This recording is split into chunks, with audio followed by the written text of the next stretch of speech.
Okay, good evening, everyone.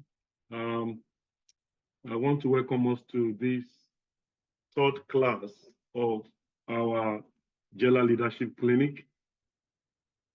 This is a program that is brought to us by the Redeemed Christian Church of God, Jesus Embassy, Los Angeles.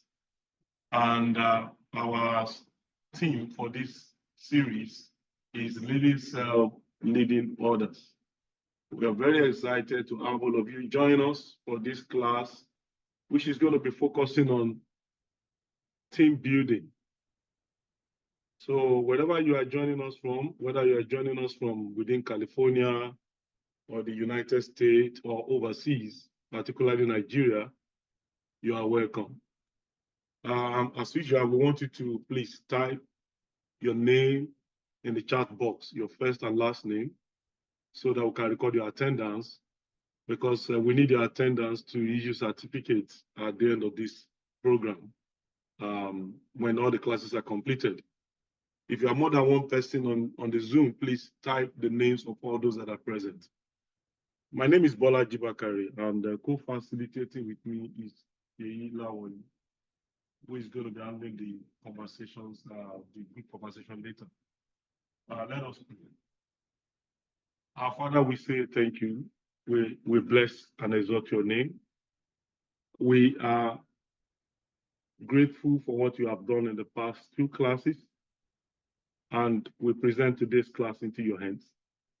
Come and take absolute control. We pray that your son that is going to be our instructor today, we pray that you speak to him. And the topic we are dealing with, which is on team building, we pray that you give us, guide us, and bless us with wisdom and skills that we need to build winning teams. In Jesus' name, amen. Okay, so welcome. I would like to, as usual, I would like to introduce our instructor for today. Our instructor for today is a finance professional and risk manager.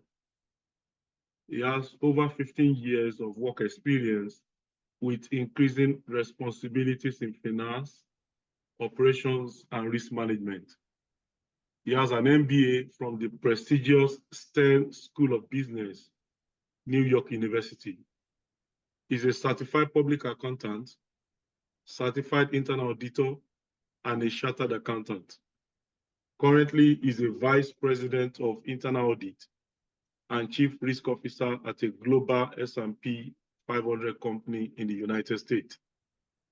In addition, he's a pastor at the Redeemed Christian Church of God, Jesus Embassy, Los Angeles. I call him Bishop. Please join me in welcoming Pastor Sheye Ogunjimi. Let's clap for him as he joins us. So, Pastor Sheye, over to you. Thank you. Can you see my screen? Yes. Okay. Agenda, yeah. Okay, you can see it. Can you still see? Yes, definitions. Okay, good. Thank you very much, sir. Really excited to be here, to be part of what God is doing. So today I have many slides, and I know we have just about how many minutes? 40 minutes or thereabout for me to go through my slides and get to the question and answer. Okay. So I will be quick. But one thing I've done is to provide a lot of details in this slide. It's not your regular slide, so that if anyone needs it, I'm able to share with them.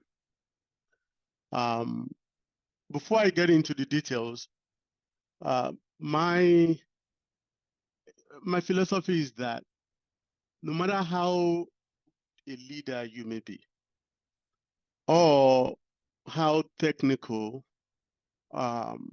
you may be as a worker, or even in the Church of God, or in any company in corporate America, if you cannot work in a team, it's going to be really difficult for you to be a good leader, or more importantly, for you to be able to make progress in the company. You may be the most technically gifted, talented individual in a team, but if you're not able to work in that team environment, if you're not able to work in a team environment, it's going to be really difficult for you to make progress. You will be seen as a specialist, but not a leader. And if you're a leader and you cannot build a very high performing team, you're not going to be seen as a successful leader. That is why it's so critical. And I'm hoping that for many of us, that are hoping to be a leader or already a leader, and this will be helpful. And the good news is that church is also church is an organization as well, just like any company in the United States or anywhere across the world. So I'm hoping that all of us will be able to pick up, one or two things as we continue to develop in our career. The first thing is a team. Try to define a team. And as I go through the presentation, I may be asking us one question, asking us to also make some contributions. A team is a group of individuals who have come together to achieve a common goal. The team could be, if you work in corporate America or any organizations, could be in the workplace, could be in academic, or maybe even in church. For example, in the church, I lead the finance team in church. And I know many of us also, we have responsibilities. We lead teams across, in your company, or even as a leader at home, even at home, So if you ask any leader will tell you a team or employees of an organization, they're the most important asset. And it's very important for you as a leader, or even as just a regular employee or a team member, to have that mindset, to have that understanding that you are very important, that as an individual, and more importantly, when you put the team together, the team is the most important asset that you have. You can have the capital for investment, you can have the machine, you can invest in technology, you still need people to execute. You still need people. You can invest in really top technology in the company. You can invest in applications. You can invest in buildings and machines and equipment. If you do not invest in people, that company is not going to be successful. And you as a leader, if you don't invest in your people, training them, getting them up to speed, making sure they understand exactly the direction the company is heading, you're not going to be successful as an individual, even in church. That is why, for example, we have our Bible studies, you have our workers meeting, we have, workers summit. The goal is to be able to bring everyone together to make sure, we're getting up to speed. Now, team building is when you as a leader or as a team member, when you have a deliberate effort to drive an effective and efficient team, to ensure you can create, every effort, every activities, you make that conscious effort, deliberate effort to be able to create a team that works together, a team that can be very effective, a team that can be, that can be engaging. For example, in my office, one of my my vision is to create a highly, engaged and performing team. And if you don't have that vision as a leader, you don't have that vision as a team member. I mean, and I'm telling every one of us, wherever you work, it could be in church, it could be anywhere in corporate America. if you cannot work effectively in a team, it's going to be very, very difficult to make progress. Really, really difficult. Type of teams that you can have.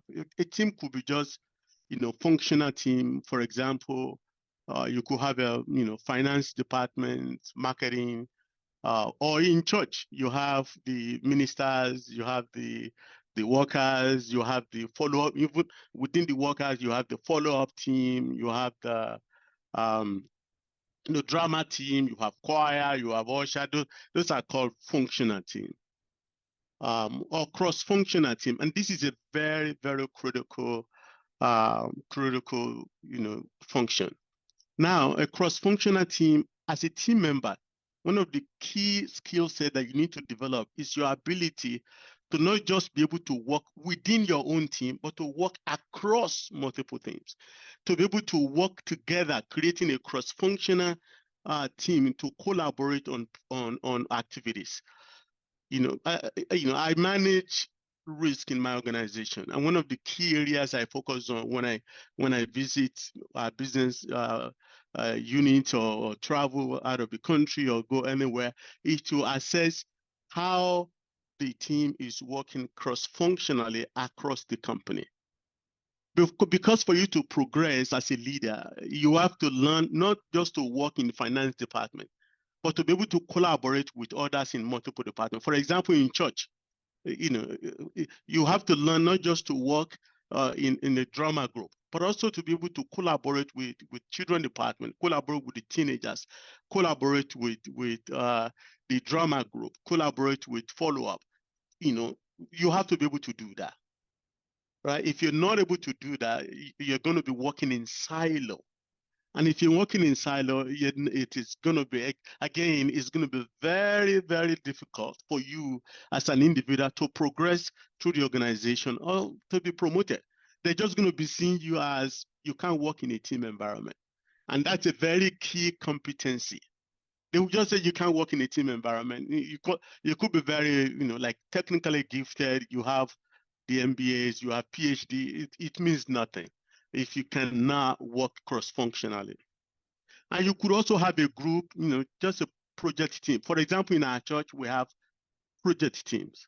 And most organizations in the United States, they do have project teams. They are put together to just work on a specific project.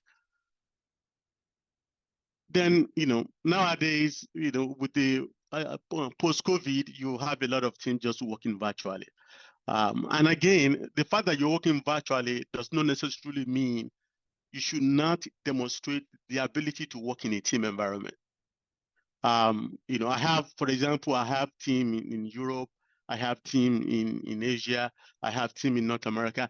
We have to find a way to come together as a team to drive engagement, although we're not together. And so it is even very important, right? You're not working together in one place. You're not working together in a building. You're working virtually. Even my team in the United States, I have someone living in Ohio, in Sacramento, I live here in Thousand Oaks. You have to be able to bring the team together to drive a highly engaged and collaborative team. Then you also have leadership team. For example, in church, you have senior pastors, Pastor Nero, Pastor Tony, you have the rest of the ministers, leadership team, you have the workers, you have the head of departments and all that. So there are leadership team. In any organization, we have leadership team that they consist of executive, senior management and things like that.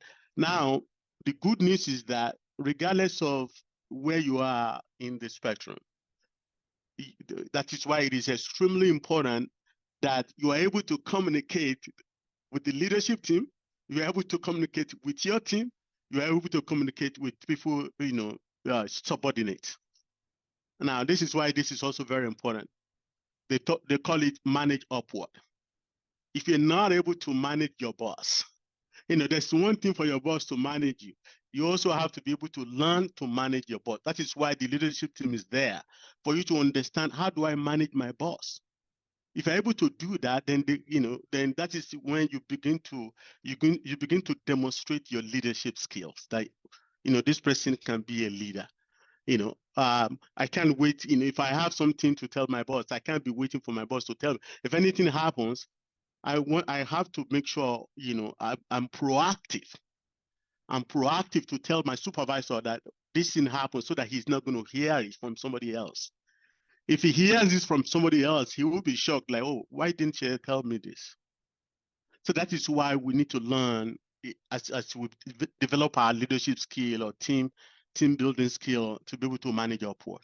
And you can have a very temporary team, ad hoc team. They just put together to execute, a particular activities for specific time.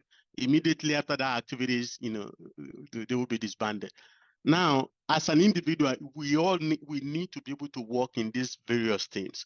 It could be in your functional teams, your specific group, or it could be cross-functional, right? Where you're working with other functions to be able to execute a particular activities. It could be just ad hoc. All those things, all those team environment, you are going to be assessed to your ability to work in those various teams will be assessed, right, to determine if you're ready to grow, if you're ready if you're ready to position yourself for the next step. And that is why understanding this is critical. So what is the importance of team building? Why do we, even as a church, or wherever you are in your organization, you could be the leader of your function or leader of the company. You could even be the CEO of the company. Why do we need to ensure we develop a high performing team? Why do we want to make sure we build the team that collaborative, the team that the team that work together, the team that engage, not just within your function, but are ready to work cross-functionally across the organization? Number one is trust and relationship. It is that is very important. Those words they can make a company or they can break a company. They can make a church or they can break a church. The ability to be able for the team to trust you as a leader, or for the team members to be able to trust one another as well. You can. That is why it is extremely important that you build that team. It's also good to getting to know each other. If you look at our church, for example, we have a worker summit coming up. It's part of team building. That's one of the reasons we have those activities. Even our Bible study on Tuesday. Yes, Bible study on Tuesday is a highly spiritual activity. That is true. But it's also an environment where we fellowship. That aspect of fellowship creates an effective team. When workers come together in a summit, it creates the ability for us to know one another, to know each other, to be able to build relationship, to be able to build fellowship. It improves teamwork. Team are able to work, and I said it at the beginning. If you can be the technically gifted individual, if you're not able to work in a team, honestly, you can have everything else. You can be the greatest communicator as well. But if you're not able to work in a team, it's going to be really, really tough. But building that team helps to drive teamwork. Making that conscious effort, deliberate effort to build your team helps to drive, teamwork, and also team spirit. When, for example, I use church as an example because we're all in the same church. You realize that when we have this picnic, when we have picnic every year, you will see the spirit. You will see people just, it's a fun time to come together. It's part of building the team because it helps to create an informal environment where people can relate easily. Where people can relate easily. They don't need to wear a jacket. When you wear a jacket on Sunday, it's super formal. But when you do picnic, you can wear your jeans, you can wear your shirt. People are just, more free with one another, creating that team spirit is critical. It's also innovation. When people come together, or when you build an effective team, you will see ideas coming up.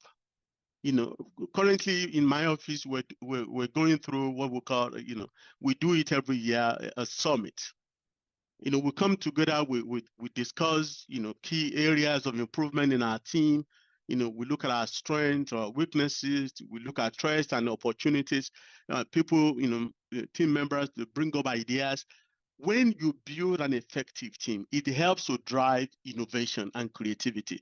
You will just realize your team members are coming up with ideas that they believe will help the team. It's same thing in the church. That is why it's a great leader, either in corporate America, in the church, or anywhere. It's always very good to create an environment where people can bring up their ideas, because they feel that, when they bring up the ideas will be listened to and all that. Again, it drives company culture. When I say company culture, I mean, you can easily relate it to church.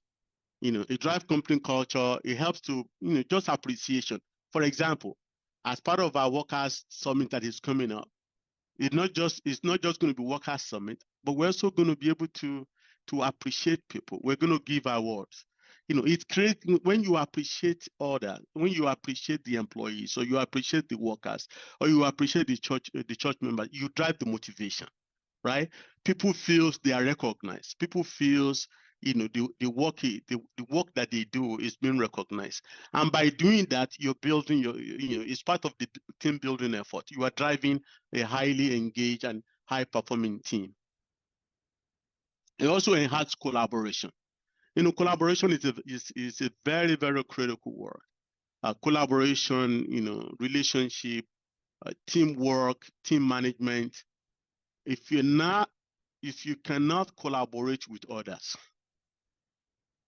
people are going to assume you cannot lead. And if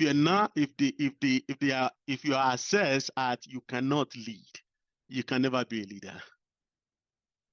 You can never be a leader. If you are able to collaborate, even if you are not the most technically gifted individual, for example, in accounting, if you don't have technical accounting, you don't understand how to assess risk and stuff like that. But if you're able to collaborate, you're able to work in a team environment, it makes up for some of those things. And all you needed to do is just to build the team around you,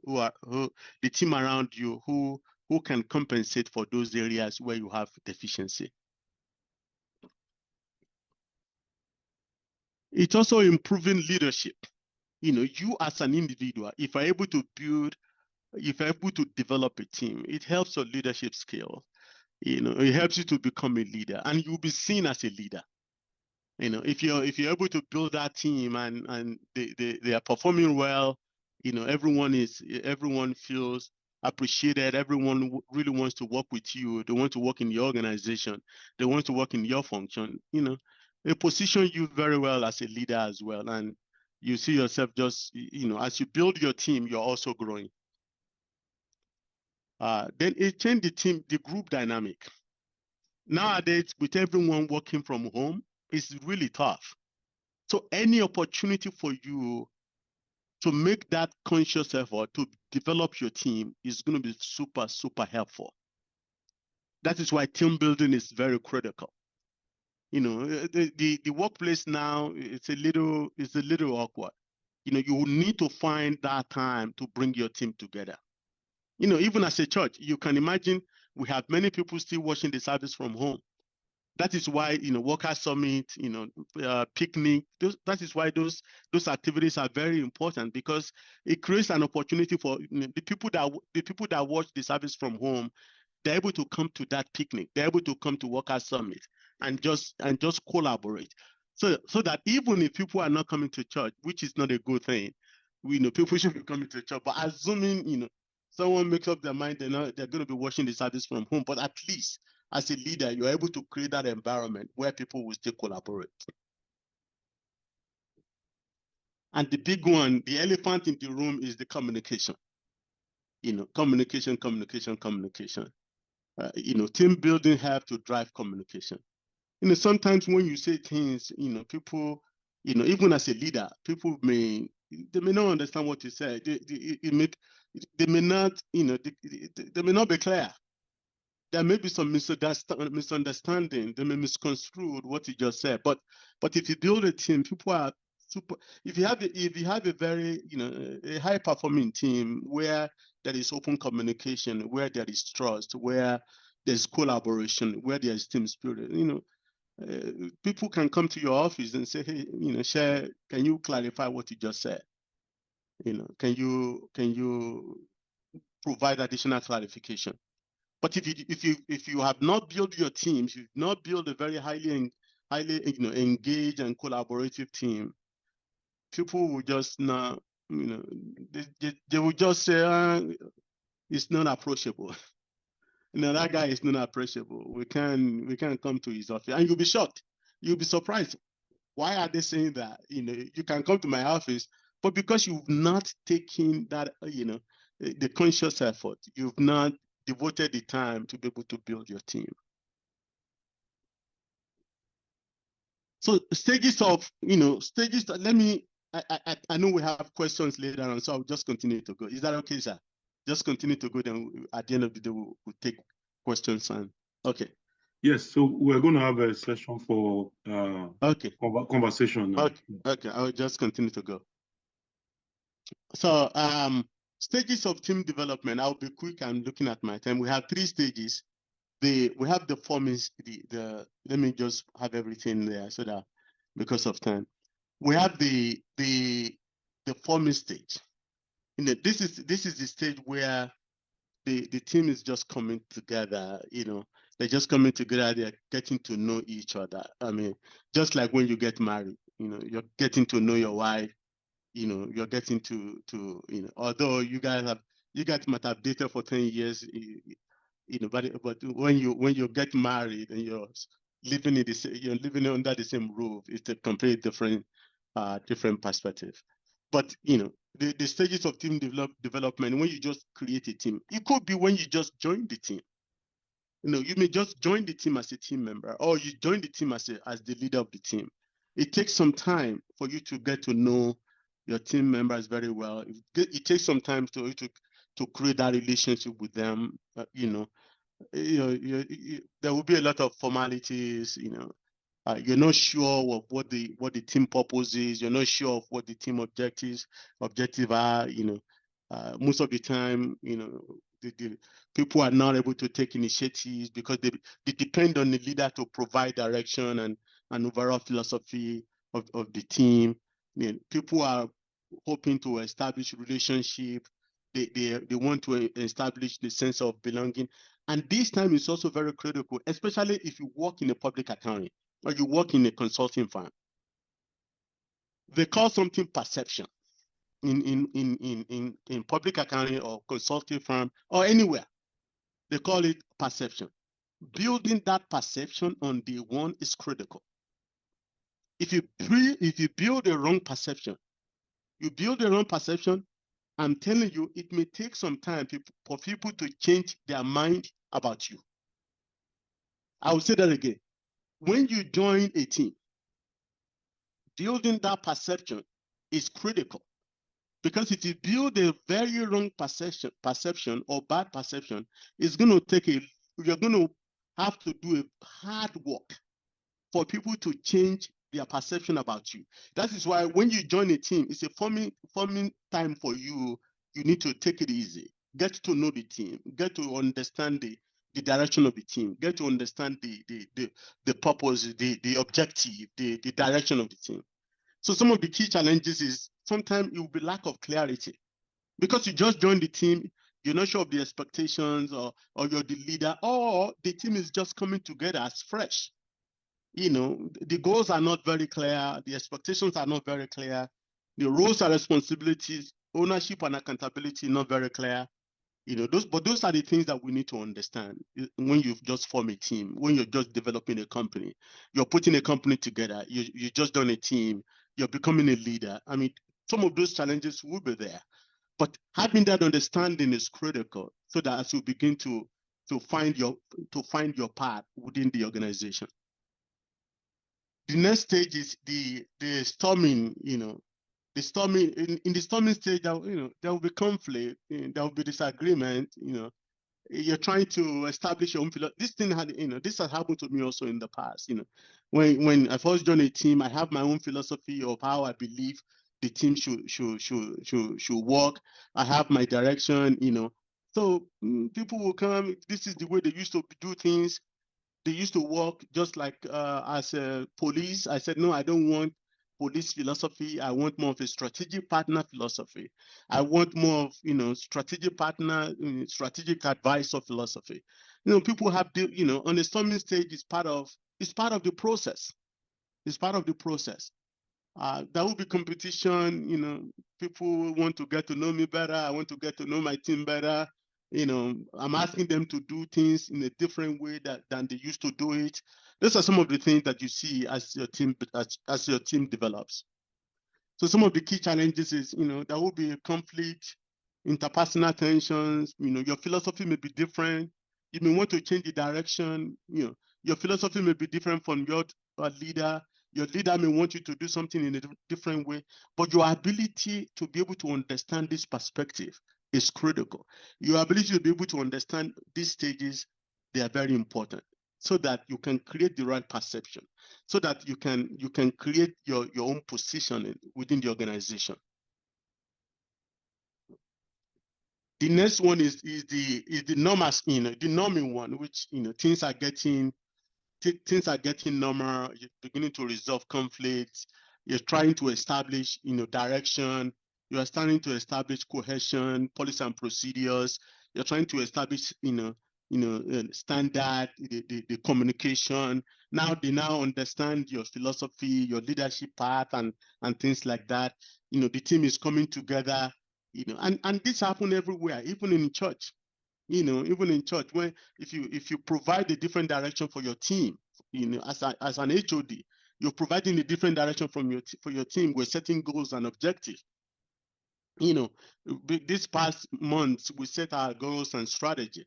As our HOD and minister in charge, you're supposed to go and begin to guide your team in that direction. It may be something new for them, right? You form it, you go through some back and forth, then those conflicts will be resolved.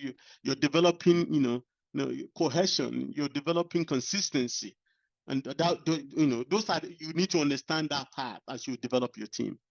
And some of the challenges, there will be, some people will be reluctant, and that is okay. Some people will be reluctant to follow you, and that's okay. As a leader, you need to be able to bring them on board. You need to be able to bring them on board. Even if you're a team member, if your leader is reluctant to follow your ideas, you need to be able to sit down with your leader to explain, because at the end of the day, the ultimate ownership and accountability of decisions within your organization rests with your leader. So it's okay for people to have questions for you. It's okay for people to want clarity in terms of direction. You as a leader, you need to be able to take a step back. That means something is still not clear, something is still missing as you develop your team. Now it is your responsibility to take a step back and say, okay, how do I get these guys on board? How do I create a very functional team, a highly engaged team, and things like that? The next stage is a performing team. This is the stage where you've developed that effectiveness, you've developed that efficiency. Productivity is really out of the roof. People, you've settled down, right? You've settled down. For example, I remember when I first took my role, that I have headcount, people leaving, people coming in, and you will see some people will leave, some employees will come back, and things like, at some point you stabilize your team, then the team will begin to perform effectively, efficient, begin to see efficiency, productivity will be up there, and team will now be working together. So there will be trust, right? There will be trust, there will be collaboration. So if you're not experiencing this yet, it's okay. But it's important that you have this understanding that you're not yet in the forming stage, right? But because when you are there, you will see trust, you will see cooperation, you will see collaboration. People will want to take your feedback. There will be open communication. People want to work together. And again, it's all okay. People still have questions. The challenges, there will be complacency, even innovation may not be there. That is why sometimes when you see some companies that they are doing very, very well, if they don't invest in innovation, they don't invest in R&D, they think, you know what, we're already $50 billion company. And that is why you continue to see the likes of Walmart or Amazon or Google. They will continue to invest in technology, because the risk is that when the team is now performing well, you would think there is no need again to invest, or there is no need again to drive creativity, or there is no need again to drive innovation. But this is actually the right time for you as a leader to begin to train your team, to begin to develop your team, to begin to provide more feedback, to begin to drive ideas, innovation, so that the team can continue to develop. I'll be quick. This is just the steps. Now we have team building activities. I talk about it. I'm just going to walk through it. In our church, for example, I talk about the picnic, even our Bible study. They are spiritual activities, but it's an environment where you create team, where you drive fellowship. That is why sometimes we say, okay, turn on your camera, because so that it doesn't become something very mechanical. So that it's an opportunity to talk, to relate, right? So those are, we have Workers Summit that is coming up. Those are team building activities. I don't want to talk about them because of the time, but you have team retreats, right? Recently, the Women Fellowship had their retreat. I'm very sure, at the retreats, you meet people, you're meeting, you might have been seeing some people in the church for many years, but you've never had the opportunity to talk to them one-on-one. Having that retreat, I'm very sure if you ask some of the women to give their testimony, they will probably say, you know what, I got to know somebody really well. I got to speak to this individual, because you just have never had the opportunity to come together in the past, apart from seeing in the church and say hi, hello, and stuff like that. So strategy for team building, quickly. If you're building a team, your goals must be very, very clear. The goals and objective must be very clear. There should not be any form of misunderstanding. You have to be very clear. The team must understand it. You as a leader, you must understand it. You have to promote open communication. Your communication has to be open. You have to foster open environment where people are able to speak up. You have to clarify roles and responsibility. If this is not clear, you're not building a team. You have to be able to build an environment where people feel safe. And that is why, when we have the Bible study, you have the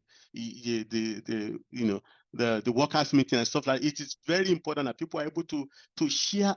People feel safe to, or when we have prayer meetings, we have to create an environment where people feel safe to share their personal stuff, knowing fully well that when they share their personal stuff, it's not going to become public information. It's not going to be in the public domain.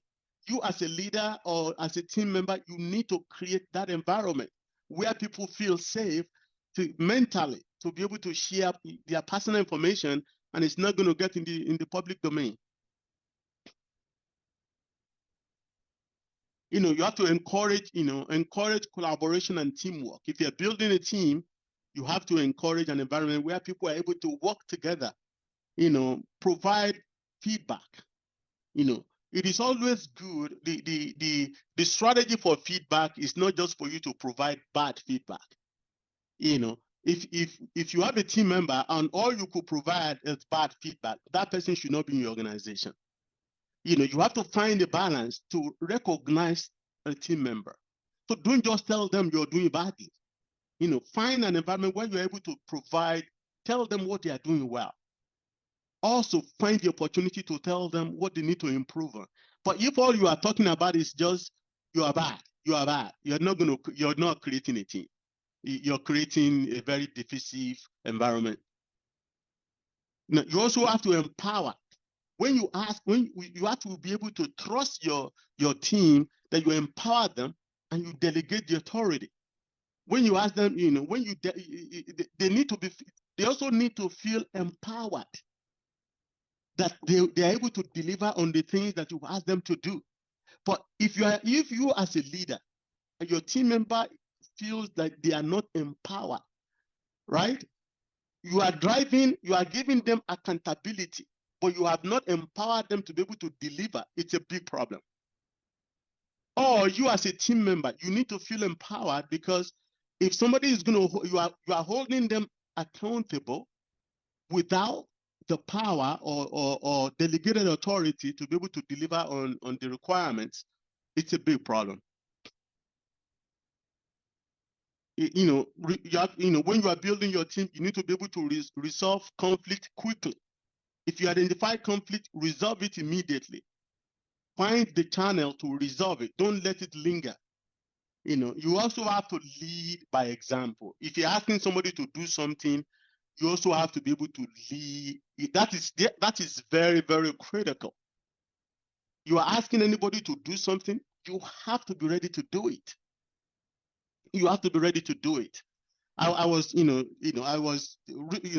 shared something in back in the first time I attended the what is it called now, the 24-hour prayer program. I said it before.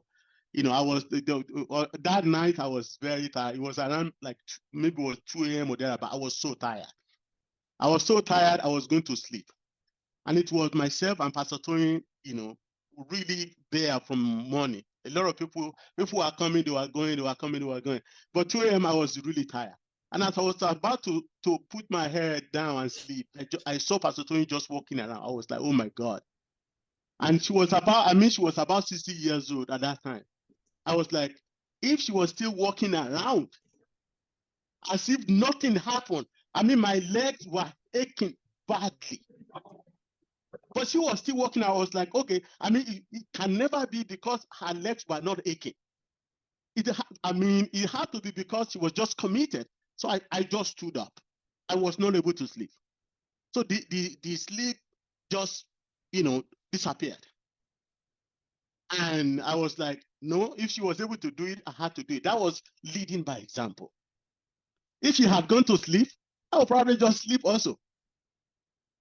So that is critical, Now, success factor for team building. I will be quick. As I go through. I'm looking at the time as well. The first success factor in a team building is communication and trust. If you cannot build open communication in your environment, and people cannot trust, the team cannot trust you, the leader, you cannot trust your team, you're not building a team. It's going to be very difficult for you to actually build a team. You have to build that, it's so important, because when you have open communication, when you have trust, you drive collaboration, you build relationship, you are able to resolve conflict, and you're able to promote innovation. See, I know of somebody that people consider to be one of the very best in the world in terms of what they do. But that individual, they cannot work with a team. They are so good that everyone I've spoken to about this individual, they say they are the best in what they do. But they cannot drive communication. They cannot drive, a relationship. So it's creating a big problem. So that is why, that is very critical. You can enhance productivity, right? If you're able to build communication, you just see your team doing very well, because they want to work for you. If you look at, Premier League in England, you will see a team that's supposed to be performing really well. The people will say they are not playing for their coach. Why? Because the coach has not built a team. He's just built something for himself. You see a team of, maybe they assemble about 133 people, with about maybe $500 million team, and they are not able to perform well. because the team is not playing for the coach, because the coach has not assembled, has not built a team. And that is what happened. You can be a leader, you can be anything you want to be, but if you're not able to build a team, the success is really far. You know, you can boast morale, people will feel satisfied. Then, yeah, how do you now improve communication? You have to encourage it.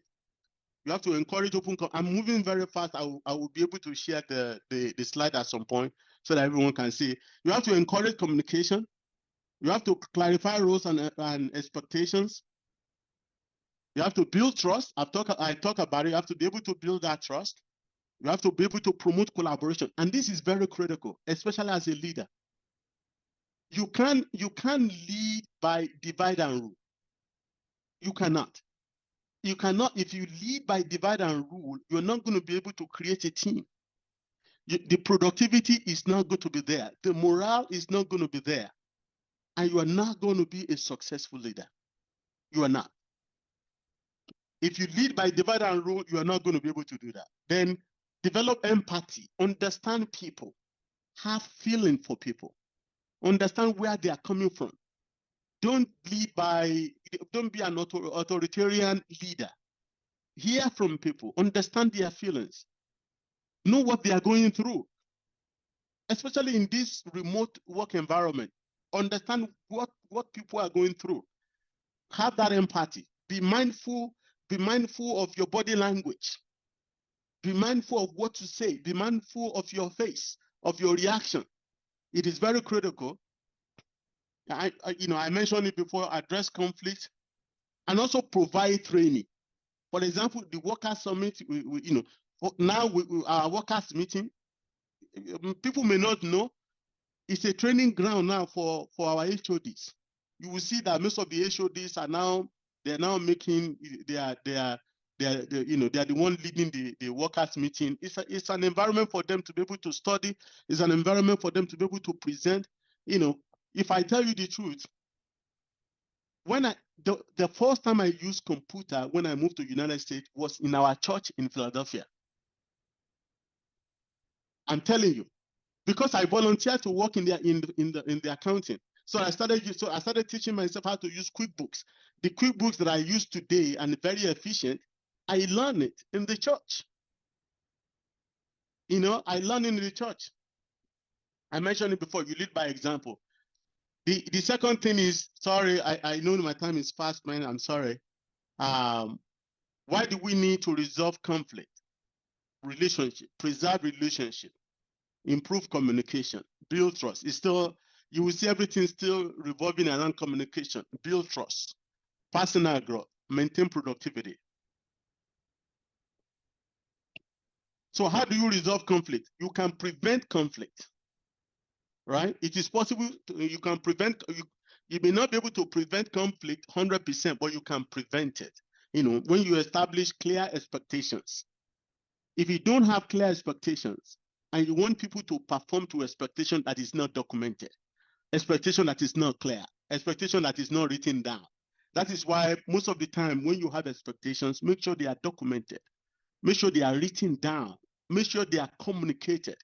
So make sure they are clear to people. The goals must be clear, the objectives must be clear, what people are working towards must be clear.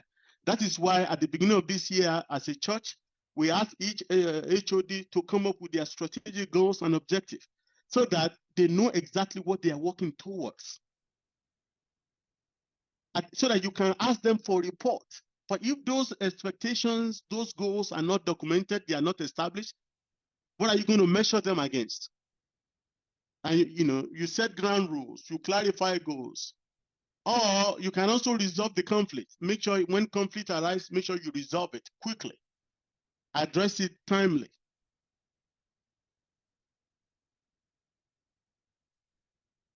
And when you resolve it, make sure you also follow up. Make sure you follow up on those conflicts. Make sure and you learn from it. That is the one thing I wanted to say. You also learn from it. When there is a conflict, you can turn it around for something that you can take, that you can look at the benefit aspect of it. When there is a conflict, there is something to learn from there. From the conflict. Don't just see conflict as bad. Yes, conflict is not good. But once you resolve the conflict, sit together with your leadership team or with the team members and try to understand what can you learn from it so that the conflict will not arise again. This is also critical for marriage. When you have issues, sit together and see what can we learn from these issues so that they don't continue to reoccur. My time is, can I spend 5 minutes? I'm looking at the time. I don't want to rush through this one. I will do this one and I will stop. Is it okay, sir? Yeah, okay. I think it's okay. It's fine. So go ahead, sir. Okay, I will just do this one. I will stop. Then I will feel free to share the PowerPoint with people.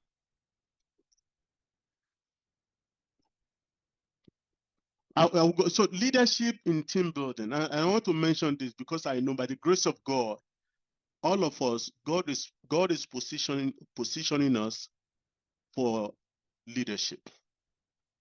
Wherever we may be right now, I trust God that we're having this lecture because God is touching all of us and it will be a great leader.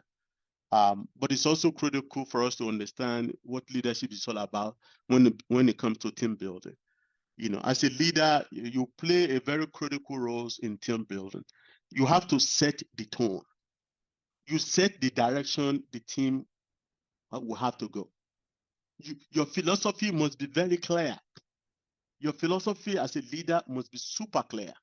It cannot be in doubt. You cannot be hot today and be cold tomorrow. You cannot be lukewarm. People need to understand where you stand at any point in time as a leader.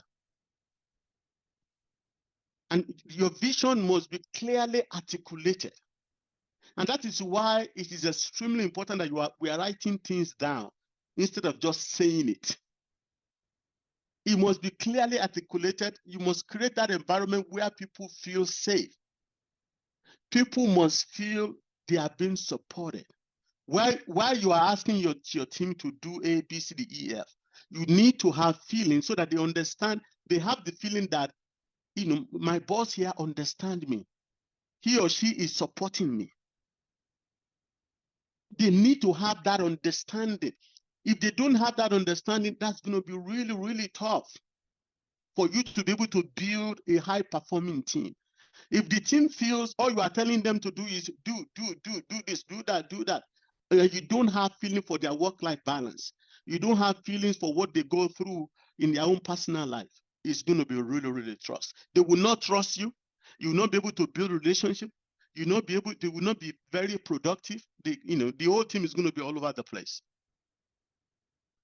You also have to model collaboration. That collaboration and cooperation, they need to see it in you so that you're not just saying it. You are demonstrating it. They can see that you are collaborative. You are a strategic partner. You are a strategic advisor. You build relationship. They need to see it in you. Then you need to facilitate that team building activities and stuff like that. As a leader, one of the first things is your clear communication. There has to be direction. You must show empathy and emotional intelligence. I talk about it. Emotional intelligence. If you're a leader, you don't have emotional intelligence, you're going to become autocratic. You're just going to be providing instructions all over the place. And people are not going to follow you. That's the point. People will not follow you. You have to be able to empower and give direction. You have to be very flexible. It cannot be my way or the highway. You have to be very flexible to listen to others, to take in ideas, alive innovation. Let people be able to talk.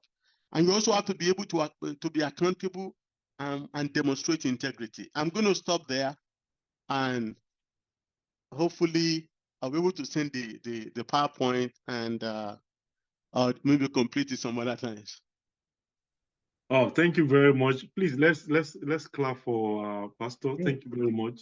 Thank you so much. We really appreciate your presentation. This is like $1 million presentation backed up by, should I say, $2 million material. Very expensive, and this is coming to us free of charge. It's only God that can reward you. Thank you very much for your time. And we are grateful also that we're going to have access to this material. Thank you very much. God bless you. Because of time, I would like to crave your indulgence for us to have our conversation, because this is very important. After having a lecture like this, it's good to reflect together and gain some things. It's not just about listening to the lecture, it's also about how do we interact and engage with what we have had. So I'm going to hand over to Sheyi, and hopefully we will be out of here in the next 10 to 15 minutes. Sheyi, over to you. All right. Thank you again, Pastor Shea. I really enjoyed the presentation. I really did. And then you stopped at a really good place, talking about leadership and team building. Because of time, I'm not, going to summarize the presentation. There's so many nuggets, psychological safety, managing up, but I want to pose a question to the group for our conversation, just based on touching on leadership. We're all leaders in our own right. As you listen through the presentation, what did you learn about your strengths? What did you learn about your weaknesses? And then how do you intend to continue to build on your strengths? So as you think about how you interact in the workplace or even at church or just around, as you collaborate with people and work with others, what are some things you identify as things you're really good at that you want to continue to work on? And then what are those things that maybe some limitations that you may need to improve? I will say for myself, after listening to all of this, I think, being able to have a vision and communicating that in such a way that people can run with it, and trusting that people can run with it is something I continue to work on. Because there's always a tendency as a leader to think about all your competing interests, and then looking for what is the what is the least path of resistance. What, I know that I can do it, I can get it done quickly, versus let me train someone on my team and empower them to execute, right? So, that's something I continue to work on. So I want to pose that to the group. Look forward to your feedback as we kick off this conversation. Strengths. All right. So, yeah, if you can help us post the I will. this I'll do that. on the chat so people can see. So I'm going to divide us into breakout rooms so you can join the room that you belong to. Thank you very much. Welcome back, everybody. Great conversations in my team. So I, would love to get at least a representative from one team, breakout team, to report back very briefly, 2 minutes or less, report back on, their conversations around, strengths and weaknesses as they, and team is not just limited to, the work environment. It could also be in church. It could also be family, strengths, weaknesses. Love to have that first volunteer. I'll go for my breakout team. Hello? Can everybody hear you? We can hear you. So,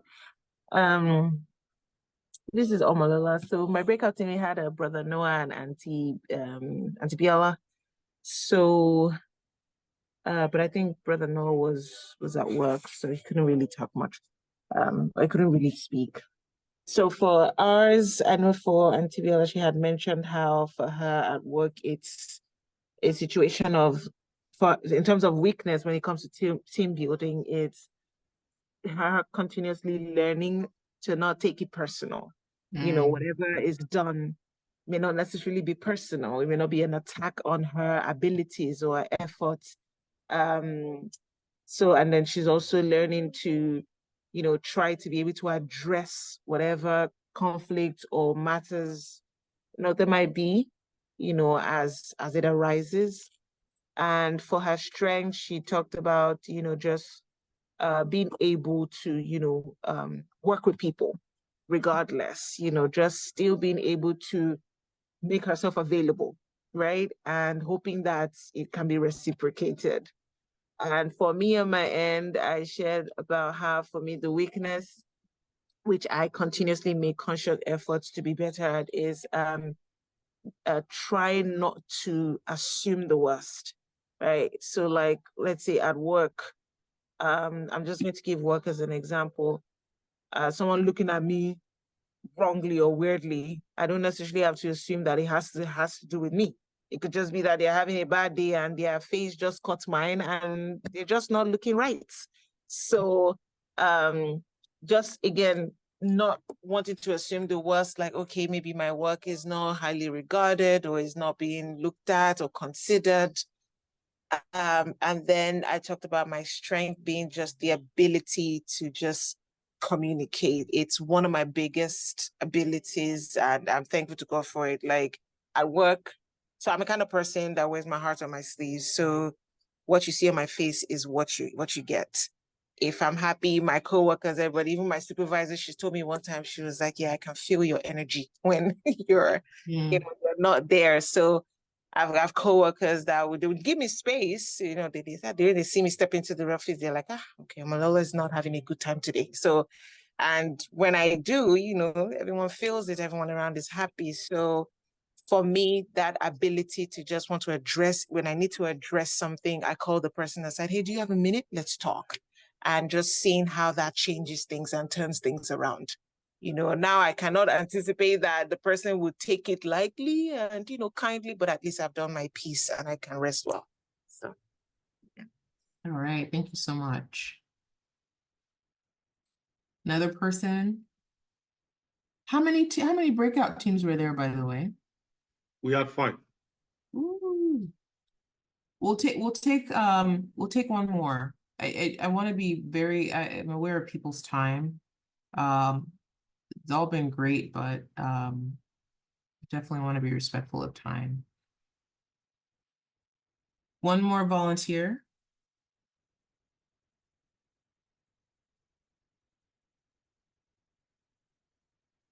One minute. Okay, I'll quickly talk for our own team. I had Brother Wale, Sister Foyi, and Mara. Mara did not. I don't know if she was there or not, but the three of us kind of talk about our strengths. We all have the same strengths. We all usually Africans. We all very hardworking. We always trying to do the right thing, and so I think where we all have our weaknesses, being able to draw the line between the blood line now. Just there was a time when everybody wants to do the work, but now it's like a lot of people are depending on other people to do the work. So how do you want to get tough at the same time you want to get nice? So being able to kind of balance the empathy, leadership, creating a team kind of a thing versus being now allow people to work all over you and have somebody, you do all the work and they do nothing and get paid. So being able to learn to toughen up when you have to talk, you have to draw find the balance. It cannot always be, okay, I'm trying to just make sure I make peace, and at the end of the day, you are going to get burnt out. So is stepping up to learn that. And I gave practical, kind of gave practical, and well, I gave practical examples of this job where sometimes, and this stuff, we also gave example where sometimes they have a deadline and they have to really speak up to tell people to do their job. It's not like they don't know that they're supposed to do their job, but people just like to take other people for granted. So being able to blow that line and not feel guilty about it, it's what we kind of talked about. Very good. Thank you so much. Yeah. We touched on that in our group as well. The tendency to, when you see people not doing stuff, to jump in just to compensate for that. But accountability is really important in teams. So you know, that's something we continuously learn to do, is making sure that people are doing their part of the task, and we're not saving them, you know, so to speak. All right. Well, thank you so much for the conversation. I really enjoyed this, and you know, thank you for your participation. I am going to hand this back over. Before you hand over, how about our own team? We made some contribution our own team. We did. I was just trying to be mindful of time. I just very quickly too. I'll touch on our own weaknesses. I think we all identified really all four of us identified with a limitation of being impatient with others, especially if we have an idea of where a conversation is going, or we have an idea of what the outcome is going to be, and then you just mentioned it, Sister just mentioned it right now, is jumping in to compensate for other people's lack of accountability and responsibility, can be a weakness, because it can burn us out. And it can prevent growth. It can prevent innovation, and it can prevent contribution of ideas when we do that. So, one example I gave was, allowing people the time to be able to do what they need to do, but, establishing boundaries. So if someone's not particularly forthcoming, saying, hey, you take your time, do what you need to do, but in 3 days, I need an answer. Otherwise, or whatever that boundary looks like, is a good way to manage that. All right. Okay, thank you very much, Sheyi, and thank you, everyone. This time today, we've had so much. Thanks to our presenter today, our pastor, Pastor Sheyi. Thank you so much. And he has gladly shared with us the material. So Pastor Kemi is going to be sharing that with us. That material is loaded. Please, when you get it, take your time with it and look through it. These are materials. I believe the research that has gone into this has been so deep, and time spent on it. Please take that material, look at it, team building a team, forming a team, norming a team, and getting a team to perform. It's not rocket science. It's what you can do if you give your mind to it and give your time to it, and you also trust that you can do it. So that material is handy for us to make use of. And also, I want to say that we actually appreciate the time of conversation. And we don't have so much time during our 1 hour session, although we have gone over 1 hour today. Sorry about that. However, we've set aside a whole session just for us to talk and discuss and converse. And then we have our panelists that will be our instructors for the last 3 classes. That's Pastor Sheyi today, our pastor, Pastor Nero, and also Dr. Ande. They will be around with us next month, the same 3rd Wednesday. And the date is going to be 19th of June, same time. We will all sit down around this forum, and we're just going to be talking about the 3 topics we have had in the past. That is, the first topic is on time management. And then last month, we had a topic on organizing team and organizing meeting, and also oral communication. And today we are team building. Please come next month, and let's come and talk. All that we are supposed to have discussed today that we couldn't do it, we're going to have so much time on that day. So we're inviting you to join us again next month, same time, 7 p.m., Wednesday, 19th June. Then after this, in July, we will continue with our class. We will take our 4th class during that time. So thank you all for coming today. Thank you all for being part of this session of today. Thank you for your time. Thank you for sparing additional minutes to be part of this. I would really appreciate that. Thank you, Pastor Sheye, for that wonderful presentation. Thank you, Sheyi, and thank you, Pastor Kemi, for making this possible. Also, Pastor Remy, that is always helping us to ensure this is available on the YouTube. So we're going to have this class available on YouTube, recorded. You can play it back and have a wonderful time going over what we have learned and discussed. Thank you very much. God bless you. Also, thank you, Pastor Niron, for always being there to support us. God bless you all for coming. Have a wonderful time. Let's clap for ourselves for a wonderful day. God bless you all. See you next month. God bless you. Bye-bye.